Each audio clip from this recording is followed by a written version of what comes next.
del camino de la fe en Génesis a través de la vida de Abraham y cómo su vida nos desafía también a nosotros y podemos mirarnos casi como un espejo en nuestro discipulado y en nuestro seguimiento a Jesús, enfrentando quizás las mismas cosas o parecidas y sacando esas enseñanzas para nuestra vida.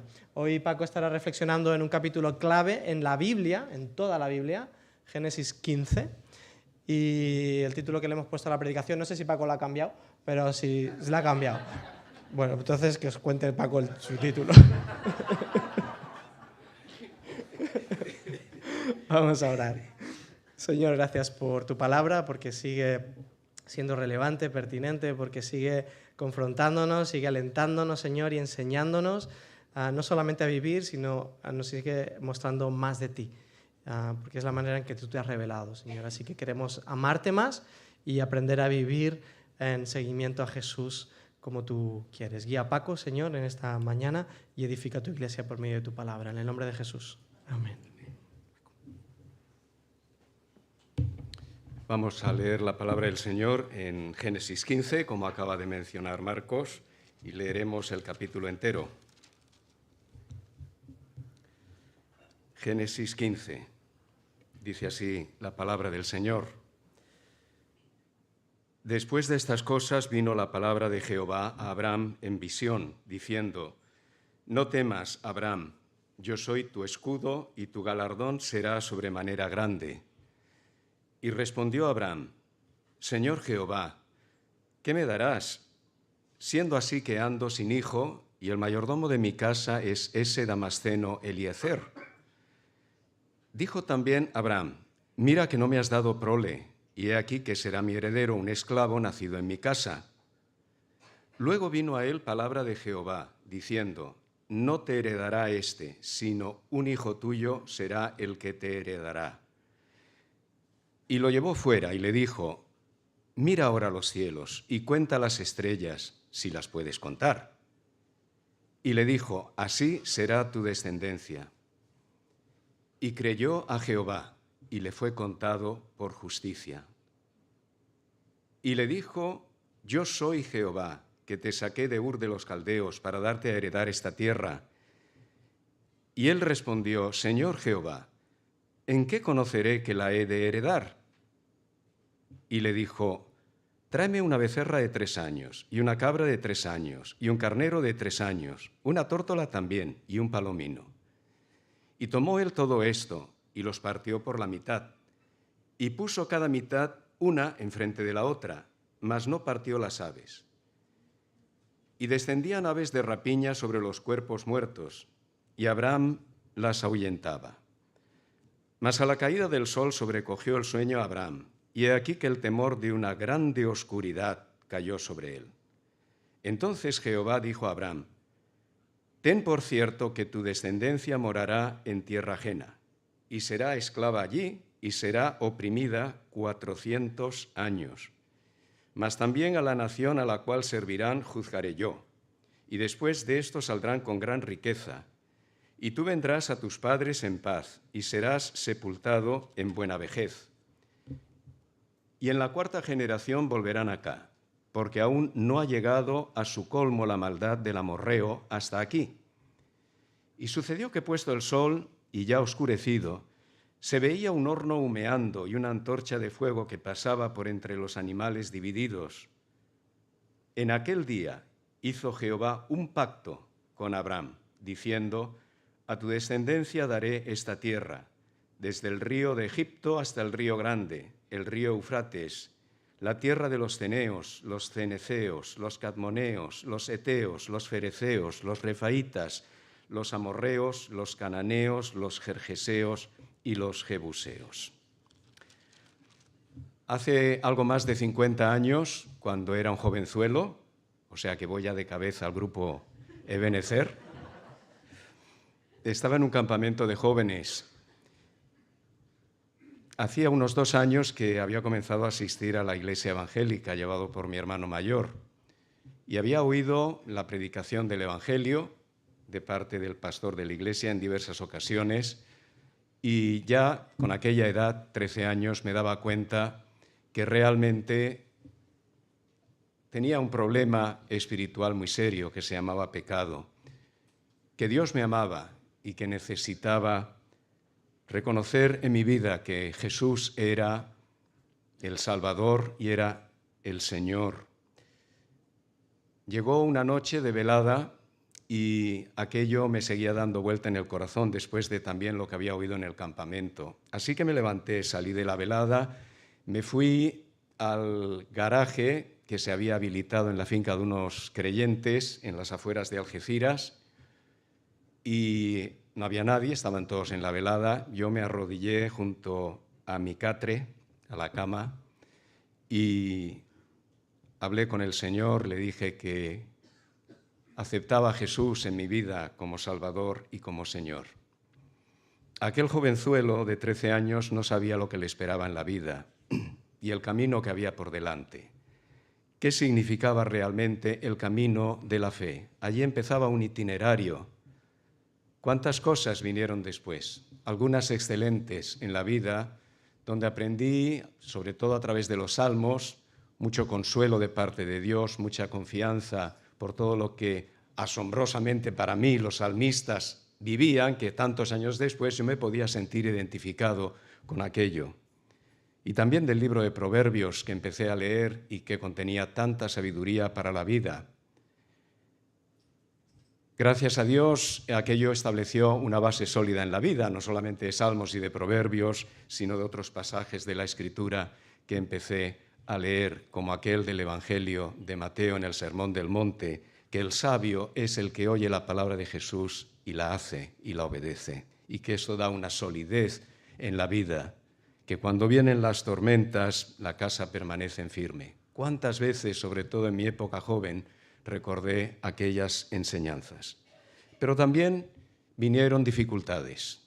Claro, a medida que fui creciendo me fui dando cuenta de que había decisiones muy importantes que tomar en la vida, que había situaciones también en la propia vida, pues que seguía pecando, que tenía tentaciones como cualquier joven y que no era fácil. Más adelante, cuando todavía joven empecé en la universidad y una carrera de ciencias, empecé a darme cuenta del ambiente hostil a la fe y que lo que yo creía y aquello que ya había formado durante pocos años una cierta convicción en la vida, empezaba a ser retado por el pensamiento de compañeros y de profesores en el ámbito de la ciencia. Pero me daba cuenta que por encima de más allá del debate, si el universo era creado por Dios y si los días de Génesis eran literales o no, había la convicción profunda de la riqueza enorme que la palabra de Dios me estaba aportando y que aquello era una solidez y un ancla firme de mi alma para seguir adelante. Sin duda alguna, la vida continuó, claro, y siguieron habiendo dificultades y problemas en la vida, algunos momentos difíciles y algunos momentos de reto. Después de tiempo de enseñanza, empecé el pastorado. Y siendo pastor me di cuenta de que no es todo oro todo lo que reluce, de que en la vida hay muchas cuestiones que no se ven cuando nos saludamos tan felizmente los domingos y que detrás cada uno tenemos nuestra historia, nuestras dificultades. También hay a veces falta de autenticidad y que formamos una especie de película religiosa que no tiene siempre detrás el realismo que debiera tener, pero yo mismo también formaba parte de ello. ¿Y qué decir cuando comencé mi ministerio como coordinador en nuestra federación? Cuando entonces no conoces solo tu iglesia, sino muchas otras, con los problemas y dificultades que hay, las tensiones, las divisiones, también a nivel del liderazgo, cuando hay cuestiones serias que se presentan como el pastor que deja a su esposa o como el pastor que es un pederasta.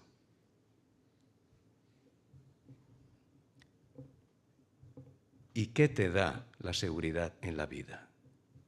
¿No te dan ganas en esas experiencias de tirar la toalla y de decir esto es un rollo? ¿Has pasado tú alguna vez por situaciones de crisis y por pensar algo semejante? ¿O soy yo el único bicho raro?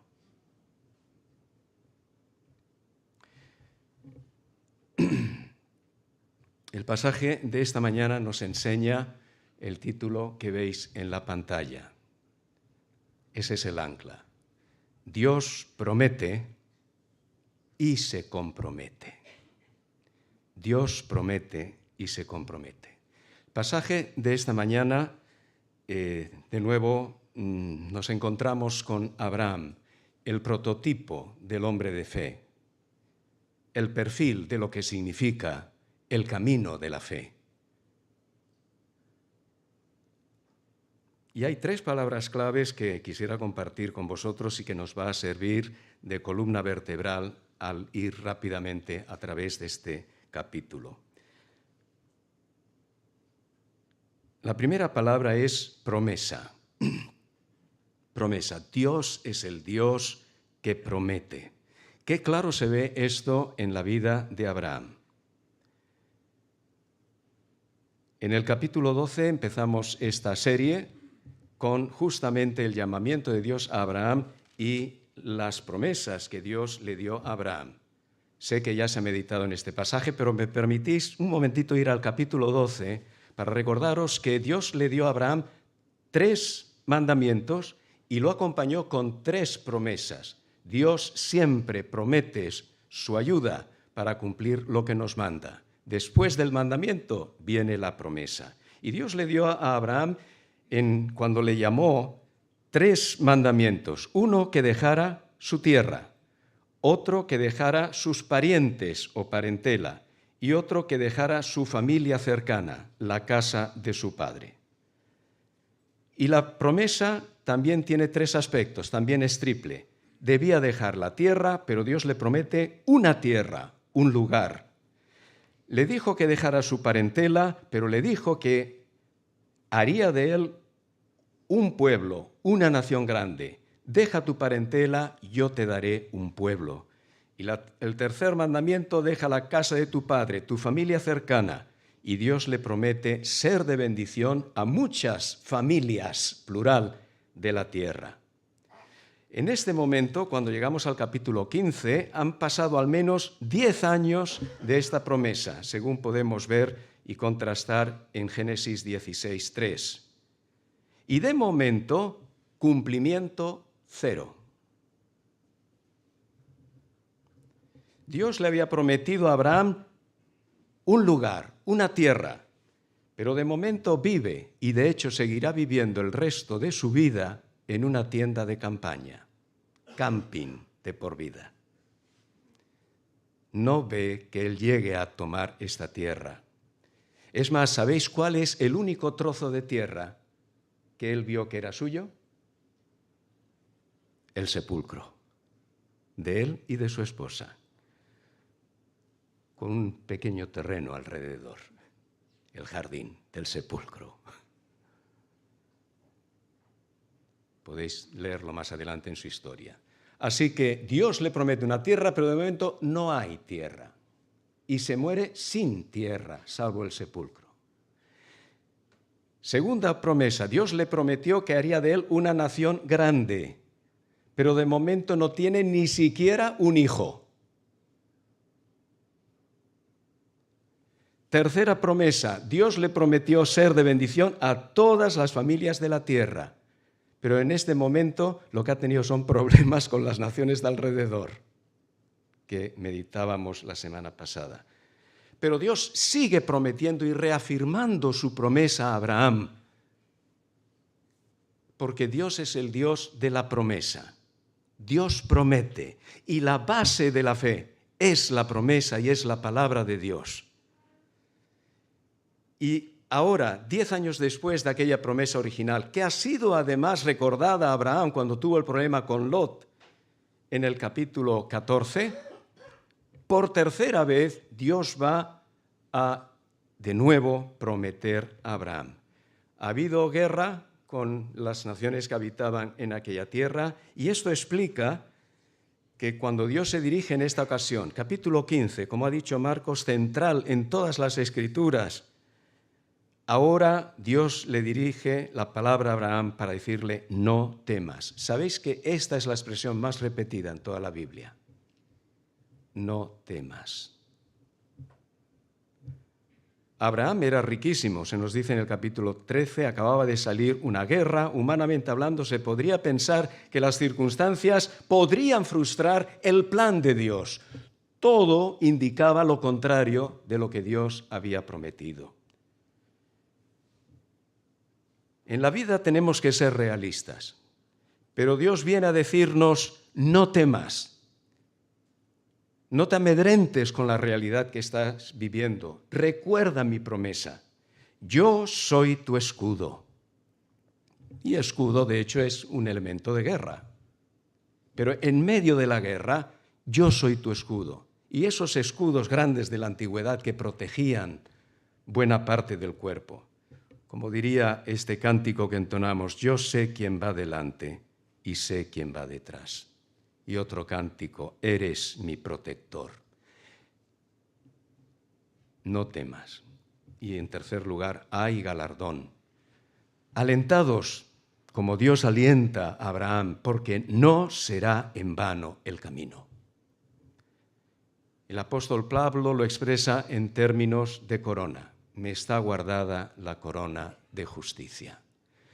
Todo parece estar en contra, pero la promesa de Dios sigue en firme: no temas, soy tu galardón, yo soy el Dios que está contigo. Es interesante que en esa vivencia de las promesas que Dios le da a Abraham, Abraham expresa a Dios sus dudas. Sabéis que dudar es legítimo y no significa necesariamente falta de fe. Creo que me lo habéis oído decir más de una vez desde este púlpito, porque hay dos tipos de dudas: la duda que nos aleja de Dios y la duda que nos lleva a Dios para preguntarle: ¿por qué? Explícame. Necesito más luz, necesito saber más, necesito entender mejor tus promesas para aplicarlas y descansar en tus promesas, Señor. Y este hombre de fe, Abraham, le dice: Señor Jehová, ¿qué me darás siendo así que ando sin hijo? Está bien, vivo en tiendas de momento, no tengo todavía la tierra. Bueno, sí, has dicho que harás de mí una nación grande, pero si ni siquiera tengo un heredero. Era una pregunta lógica. Y Dios no reprende a Abraham por preguntarle acerca de esto. Mira que no me has dado prole, y he aquí que mi heredero en todo caso será un esclavo, el hijo del mayordomo, que era la costumbre antigua cuando había un matrimonio que no tenía hijos, eran estériles, y entonces pues a veces era el hijo del mayordomo el que habría de ser el heredero. Notar cómo hay una alternancia. Dios le habla, Abraham responde, Dios le habla de nuevo en el versículo 4 y le asegura y le explica: no te heredará este, sino un hijo tuyo será el que te heredará. La información suficiente que tiene que saber ahora Abraham. Las dudas forman parte de la vida. Y tenemos que entender también que los aparentes retrasos de Dios no significan incumplimiento de la promesa. Dios promete, pero el tiempo de su cumplimiento está bajo su soberanía. Es importante que entendamos esto, y es importante que entendamos bien las promesas de Dios, porque si no las interpretamos bien, podemos estar esperando en aquello que realmente no vendrá, porque no es así como Dios lo ha prometido. De modo que, ante las promesas de Dios, es legítimo que en nuestra mente y en nuestro corazón pueda haber dudas, pero tenemos que traerlas al Señor y tenemos que preguntarle. Es legítimo preguntarle y pedir que arroje luz a nuestra vida para darnos el entendimiento adecuado de lo que sus promesas son y poder esperar verdaderamente en lo que Él ha prometido. Y esperar significa tiempo. Creo que no hace mucho, hace unos meses, cuando predicaba en otro texto y también al hilo de aquel texto, os decía que hay una diferencia entre fe y esperanza. Fe es creer que Dios puede hacer hasta lo imposible, que Dios cumple. Esperanza es que Dios lo hará en su tiempo. La esperanza añade el factor tiempo a la fe, porque para algunas personas fe es pensar que Dios lo va a hacer y lo va a hacer ahora. Esto es un grave error. Abraham no llegó a ver el cumplimiento de las promesas finales, salvo que le nació el hijo. Y que ese hijo iba a ser el heredero. Por lo tanto, esta es la realidad de la vivencia de las promesas de Dios. Dios promete. Ahora bien, tenemos que entender bien sus promesas, tenemos que saber esperar y nunca interpretar su aparente retraso como incumplimiento de lo que Él ha prometido. La segunda palabra que resalta en este texto es fe. Fe. Y encontramos aquí el texto central del pasaje y uno de los textos centrales en toda la Biblia, el versículo 6. Y creyó a Jehová y le fue contado por justicia. El apóstol Pablo va a citar este texto en Romanos capítulo 4, cuando habla de la salvación por la fe, la justificación por la fe, y también en Gálatas capítulo 3 y versículo 6. Lo primero que me gustaría resaltaros es que el texto dice, y creyó a Jehová. Abraham creía en Jehová, porque le había hablado, se había revelado a él. Pero cuando el texto dice que creyó a Jehová, es que creyó lo que Dios decía. Uno puede creer en la existencia de Dios, pero no creer a la palabra de Dios. Por lo tanto, la fe viene unida de manera inseparable a la palabra. La fe viene por el oír y el oír por la palabra de Dios. Hay cuando se deja de predicar la palabra, porque entonces no habrá auténtica fe. Puede haber creencia en algo, puede haber religiosidad, pero no puede haber auténtica fe, porque la fe viene inextricablemente unida a la palabra. Fe es creer a Dios y tenemos que saber lo que Dios ha dicho, porque si no, no podemos creerle. Y nuestra fe crece en la medida que crece nuestro conocimiento y buena interpretación de la palabra, de lo que Dios ha dicho, porque es su buena palabra, es lo que Dios ha revelado. Son sus promesas las que alimentan nuestra fe. No hay otro camino para aumentar la fe. Podemos aumentar el entusiasmo religioso. Es bueno. Podemos aumentar una dosis de alegría en la vida. Pero la confianza en Dios que se refleja en creer a su palabra solo viene de Dios y de su palabra. Y el texto dice que fue esa fe, esa confianza en Dios y en su palabra la que, como consecuencia, justificó a Abraham. ¿Qué quiere decir esto? Le fue contado por justicia. Aquí nos encontramos con una de las cuestiones más importantes quizás en la teología bíblica y me atrevería a decir a lo mejor más difícil de entender, porque la palabra usada aquí para justicia es la misma palabra que en otros textos se traduce por rectitud. ¿Y a qué se refiere el concepto bíblico de rectitud? Pues gráficamente sería la imagen de la plomada. ¿Sí? O sea, cuando ponemos una plomada, cae recta hacia abajo. Y es la palabra de Dios la que marca la plomada de rectitud en la vida. Por lo tanto, tiene una dimensión, sin duda alguna, moral. Cuando la vida se ajusta a la plomada de la palabra de Dios, estamos siendo rectos, justos. Entonces, ¿qué es lo que define la rectitud de una persona? ¿Es lo que hace o lo que cree? ¿Somos salvos por las obras o somos salvos por la fe? Este dilema ha sido una cuestión teológica muy seria. Ahora, notad en primer lugar una cosa. Cuando Dios le da esta promesa a Abraham y le acredita su fe como verdadera rectitud delante de Dios es antes de la ley. No ha sido dada todavía la ley. Y ese es el argumento del apóstol Pablo, que en verdad la base y esencia de lo que Dios estima recto y que imputa a una persona como rectitud no es el cumplimiento de una normativa, sino que en la base de lo que es ser justos y rectos delante de Dios está la fe, la confianza en Dios. Esa es la base de toda auténtica rectitud delante de Dios. Lo que Dios acredita como recto no es primariamente lo que hago, sino la confianza en Él, la fe.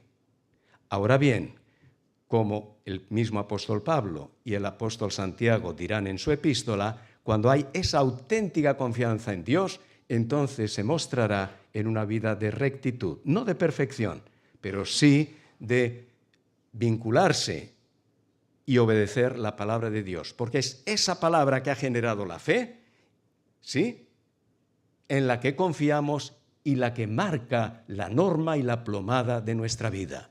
Y si eso no ocurre, no hay confianza en Dios, porque realmente no creemos a Dios.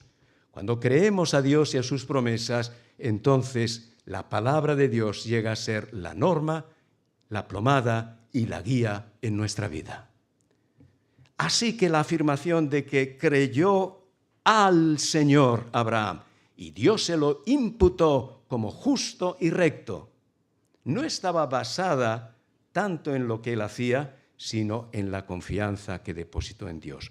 Dios lo que quiere es tu confianza en Él y la mía en Él. Me hace pensar que, en cierta forma, ocurre así en la vida. O sea, una persona me puede mostrar agrado, digamos, por ejemplo, un compañero de trabajo que me hace un regalo o que, no, estoy inventándomelo, o que, bueno, pues digamos, si uno le dice se debe hacer esto, lo hace, bien, eso está muy bien. Pero sabéis, y algunos lo habréis vivido en vuestros puestos de trabajo, cuando falta la confianza interpersonal, es muy difícil la colaboración. Nos dicen que para trabajar en equipo, ingrediente número 1 es la confianza mutua. Cuando se pierde la confianza, mal asunto.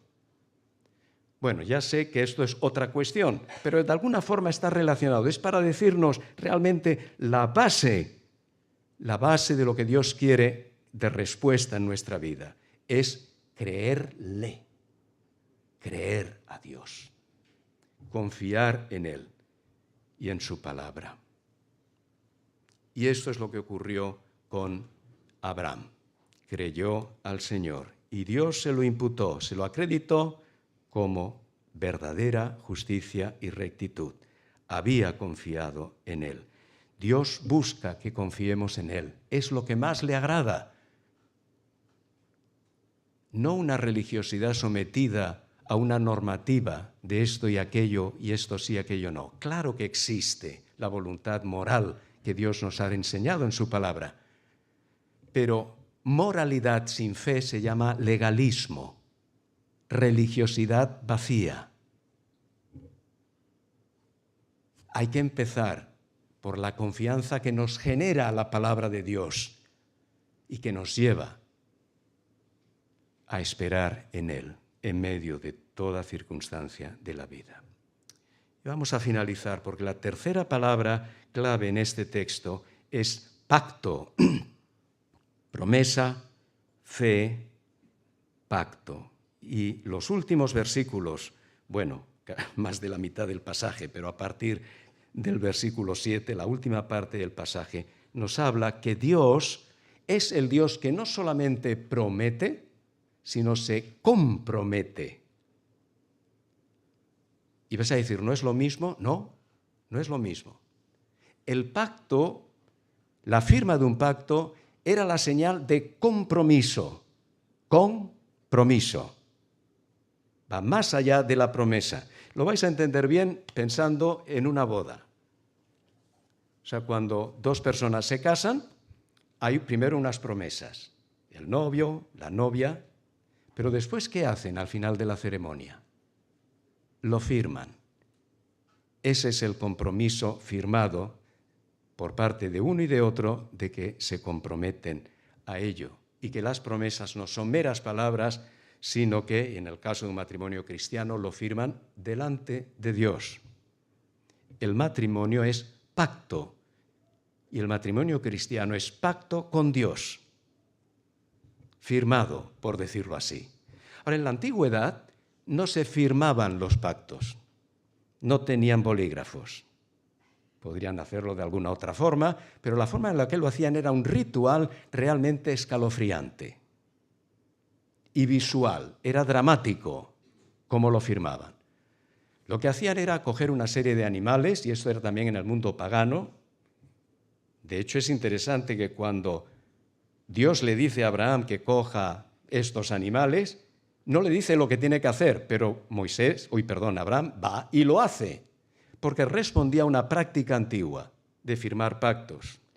Entonces, cogían una serie de animales y los partían por la mitad, literalmente. Un espectáculo un poco desagradable. Y ponían la mitad de un animal aquí y la otra mitad aquí. Y a continuación, otra mitad aquí y otra aquí. Y a continuación, otra aquí y otra aquí. Y formaban un pasillo que estaría lleno de sangre, la sangre del pacto. Y las partes que se comprometían, o sus representantes, pasaban por el pasillo. Y la imagen era, si alguno de nosotros o alguna de estas partes no la cumple, morirá. Pero en este pasaje lo que encontramos es algo absolutamente conmovedor, porque Dios le dice a Abraham, coge estos animales, 3, y unas aves. Moisés va, los divide, y se queda mirando Moisés a ver qué ocurre. Y de pronto aparece una antorcha de fuego y un horno de los antiguos humeando que pasa por el pasillo. El horno que humea y la luz que alumbra representa a Dios. ¿Quién pasa por el pasillo del pacto? Dios. ¿Y qué está diciendo Dios con esto? No le dice, y ahora tú, Abraham. Dios quiere transmitirle esta gran verdad central de las Escrituras. Dice Dios, yo soy el que me comprometo. El pacto es por gracia, es mío.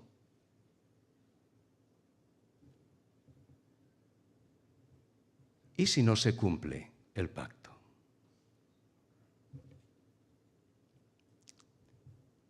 Dios muere. ¿Murió Dios?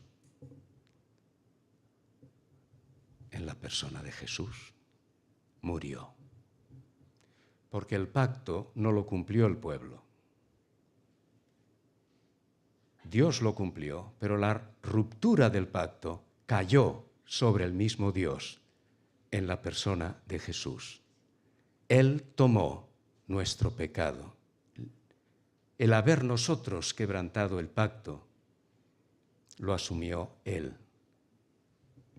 Pacto de sangre.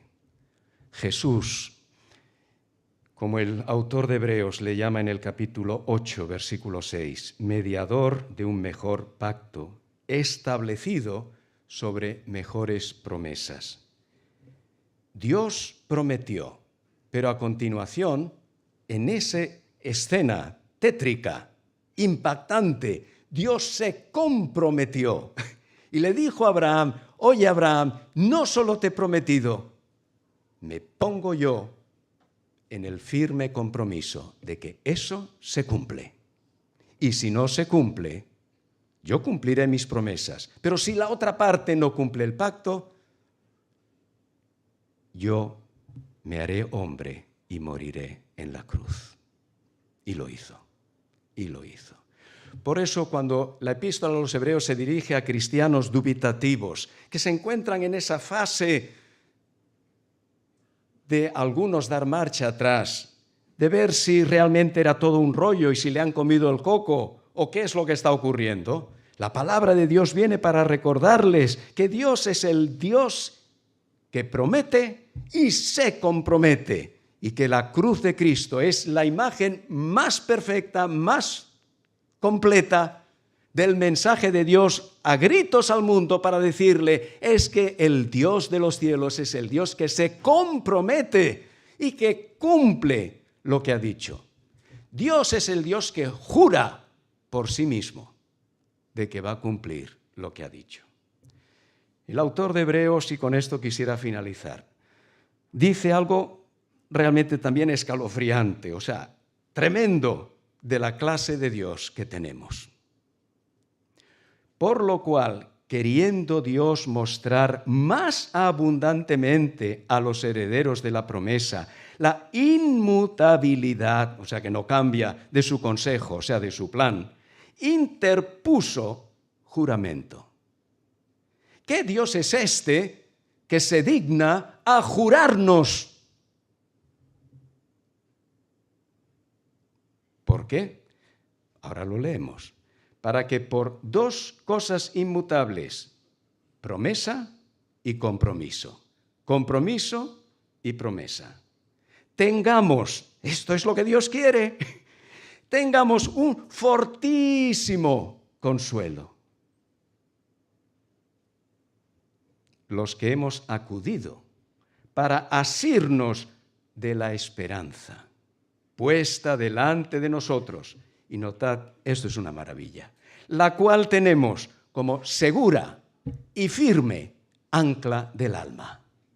Ese es el ancla de la vida, queridos hermanos y amigos. No es el hermano en la fe que tienes al lado, o tu amigo, o tu esposo, o tu esposa, o lo bien que te va la vida en estos momentos, o lo contentos que estás con la iglesia de Camille Bale en Granollers. No. La segura y firme ancla del alma es la promesa y el pacto de Dios. Eso es lo que alimentó a Abraham durante la vida. Y ojo, que se murió sin haber visto lo prometido. Pero miró más allá de sí mismo a la promesa de Dios. Porque su promesa abarcaba más allá de la vida de Abraham, al futuro y a la descendencia. ¿Qué garantía la que Dios nos da? No hay mejor. Dios es el Dios que promete y jura, se compromete, que lo cumplirá. Esa es el ancla de la vida. Y no sé si habrá aquí alguien que aún no tiene ese ancla. Si piensas que cualquier otra cosa te va a dar solidez en la vida, no. El ancla segura de la vida es la promesa y el pacto o juramento de Dios. Vamos a orar.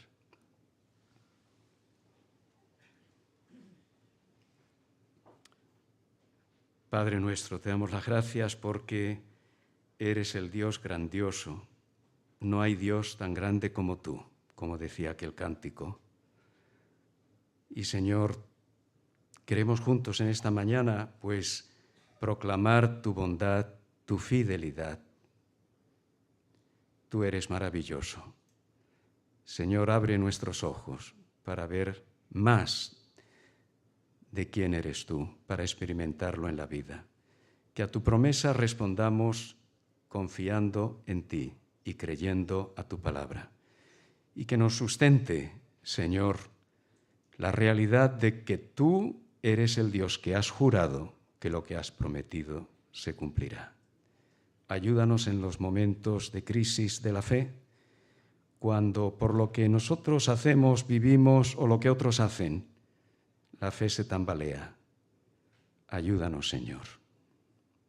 Y también te queremos pedir, si hubiera alguna persona esta mañana aquí que oye la clase de Dios que tú eres y lo que has hecho por nosotros en Jesús, ratificando tu pacto, acuda a ti, quizás con dudas, quizás con temores, quizás diciendo que me espera después de esto, pero que abra su corazón al único Salvador y Redentor que es Cristo Jesús.